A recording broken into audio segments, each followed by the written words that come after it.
Bem, vamos terminar então com esse terceiro exemplo.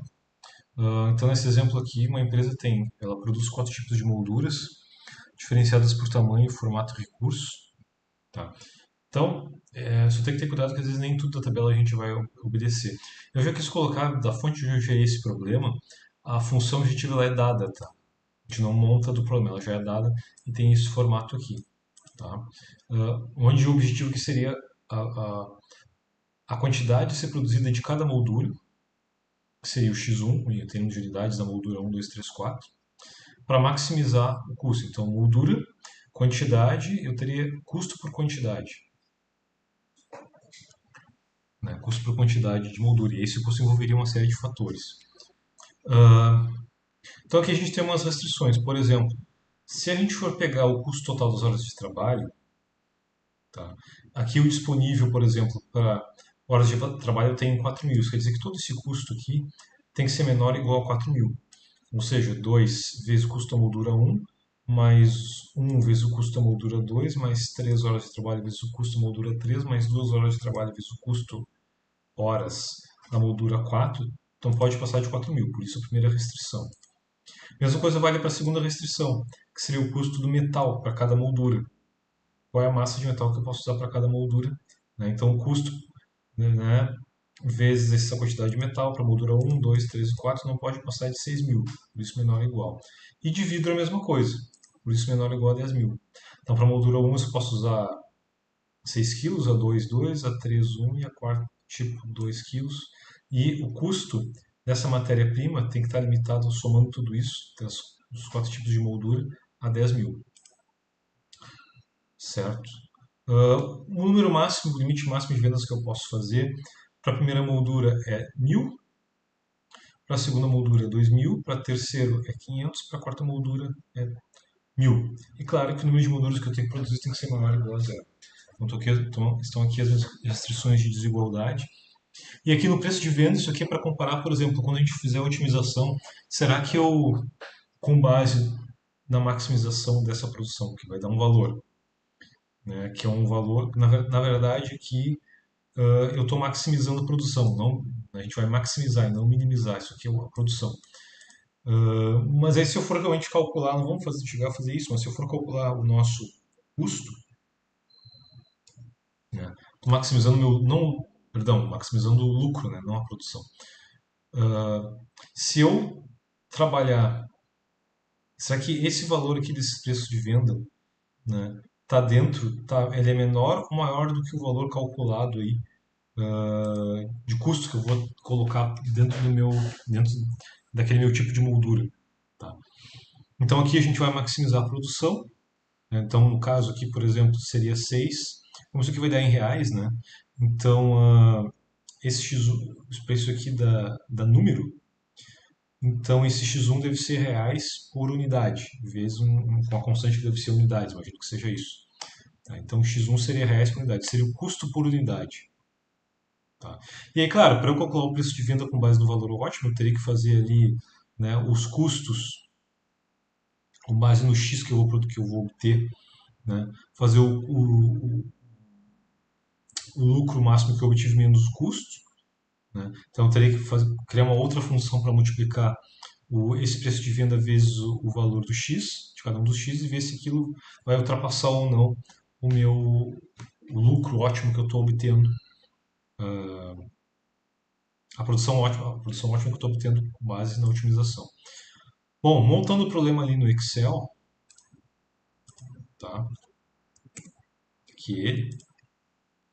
Deixa eu dividir isso aqui de novo. Tá? Deixa eu zerar aqui que eu não zerei. Pera um pouquinho. Eu não zerei aqui as minhas variáveis. Tá. Bom, então de novo, fica fácil fazer assim, né? Montar uma planilha com as variáveis de decisão, abaixo das quais, né, a gente vai selecionar, né, as variáveis onde o solver vai mexer com elas, né, vai passear dentro dela, vai fazer variações de x1, x4 até obter os valores ótimos para maximizar o nosso problema. A função objetivo, então 6 vezes x1, os coeficientes estão aqui, ó, 6, 2, 4 e 3. Então o A7 vezes o A3, o B7 vezes o B3, C7 vezes C3, D7 vezes D3. Por enquanto está zero, porque aqui está tudo zerado. Os coeficientes das nossas restrições, então a primeira 2, 1, 3 e 2. A segunda 4, 2, 1 e 2. A terceira 6, 2, 1 e 2. E aqui agora eu quis escrever, ao invés de colocar as restrições lá no solver. Tá? Poderia colocar, ao invés de escrever aqui na tabela, colocar as restrições no solver. Tá? Mas aí eu coloquei aqui, claro, a gente vai colocar lá também, né? Mas escrevendo como é que ficaria, né? 1, 0, 0, 0, x2, x3, x4 nessa primeira restrição seria 0. Na segunda restrição, só o coeficiente do x2 seria 1. Na terceira restrição, o coeficiente do x3 seria 1. Na quarta restrição, o coeficiente de x1 seria 1, o resto tudo 0. Escrevendo a primeira restrição, ó, 2 vezes x1, então é 2, que é o nosso A11, aqui, ó, vezes x1, que é o nosso A3, um cifrão, que isso aqui tem que ser fixo quando eu arrastar aqui. Mais o x2, que é o B11 vezes o B3, mais 3x3, então C11 vezes C3, mais 2x4, que é o D12 vezes o D3. Arrasto isso aqui, coloco os valores de desigualdade do lado direito das minhas restrições e vamos chamar o solver. Né?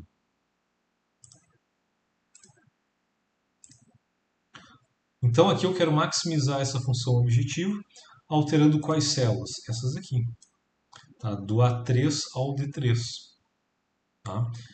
Aqui, como são todas as restrições de desigualdade, nos outros problemas sempre tinha alguma outra que era de igualdade, que era de desigualdade maior ou menor, né? Aqui, como são todas as desigualdades todas menor ou igual, eu posso selecionar tudo de uma vez ali, quando for adicionar, ó, aqui selecionar do F11 até o F17 ser menor que o G11 até o G17, porque é tudo de desigualdade. Não tem uma que seja de igualdade, maior, igual, igual, não. É tudo menor ou igual. Então seria, se fosse adicionar, né, bastaria eu fazer isso aqui, ó. Seleciono aqui, menor ou igual, seleciono aqui, ó.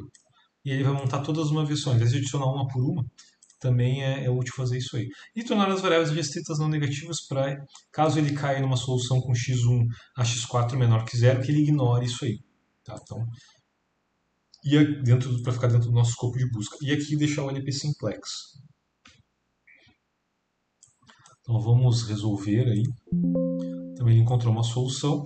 Vejam que ele encontrou aqui que a produtividade máxima nossa é de 7.625, né, com 250 molduras no primeiro tipo de molduras, né, o segundo tipo de molduras 2.000, o terceiro 250 e o quarto tipo 375. Aqui, se não me engano, só essa daqui, essa restrição, essa terceira, ficou com margem de 6.500 para 10.000, então está abaixo da restrição, não bateu na restrição. E essa última ficou um pouco fora também. Então, se a gente for olhar aqui nos relatórios,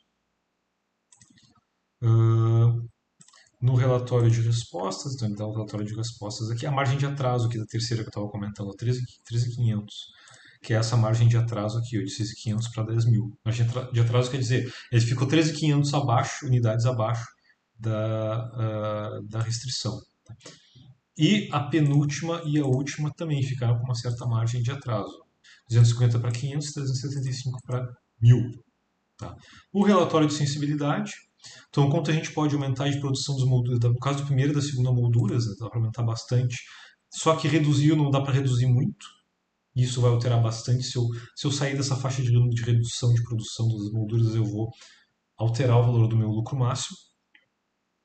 E eu posso aumentar muito pouco a produção aí da moldura 3 e 4, porque isso vai mexer muito na minha maximização, na minha produção. Né? Sendo que aqui também ele dá o quanto é permitido aumentar e o quanto é permitido reduzir para cada caso. Tá? E a alteração que teria, né, na restrição, né, do lado direito aí do sinal de igualdade. O preço sombra é o preço que ele dá o nome de preço sombra, que é um valor geral, mas o quanto vai se alterar o coeficiente da restrição de desigualdade, né? Caso eu mexa, né? Caso eu altere ali o valor, caso eu aumente ou diminua, né? o valor das restrições. Tá? E o relatório, resposta de sensibilidade e relatório de limites aqui.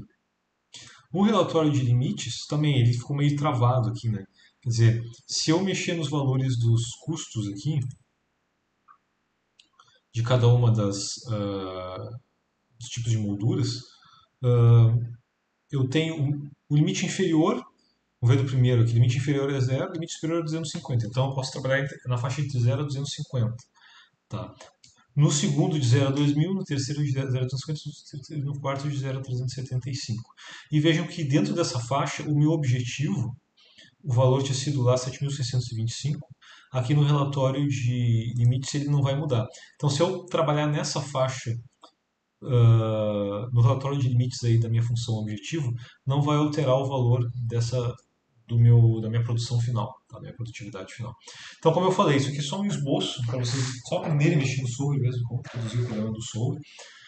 Essa interpretação mais profunda aí, eu não quero perder muito tempo com isso, não é o escopo da disciplina, mas tem muita tem muito vídeo, tem muito material, apostila, gratuito, que vocês conseguem na internet em detalhes sobre isso aqui, tá? Que é bem interessante aí dar uma olhada com problemas mais elaborados que isso. Esses problemas aqui são muito simples, são muito simplórios. Né? Problemas mais elaborados aí para vocês, mais próximos dos casos reais, certo?